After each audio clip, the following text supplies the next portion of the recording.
Masaka Mangai wa mengwaga e 16 le Mmanare Baloi wa mengwaga e 36 ba lahlegetswe ke maphelo a bona morago ga gore ba kgeregere ke leboto letšatšing la ge go kgaola ngwaga. Bobedi bjo e be bo le ka ntlong ya leloko nakong ya ge ledimo la Matlakadibe le phutlamiša ntlo gomme ditena tša leboto di ba kgeregela. Molekani wa Baloi o re tahlegolo ya mogatšagwe e mo kwešišitše bohloko.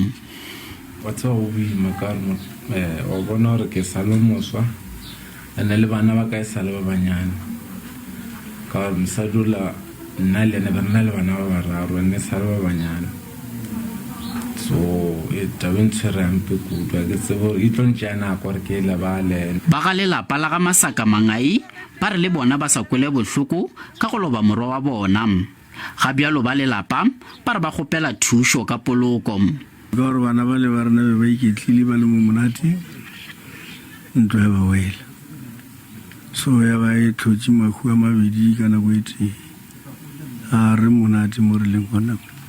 Badudi ba lokiša mebila yeo ga bjalo e senyegilego ka lebaka la dipula tše maatla.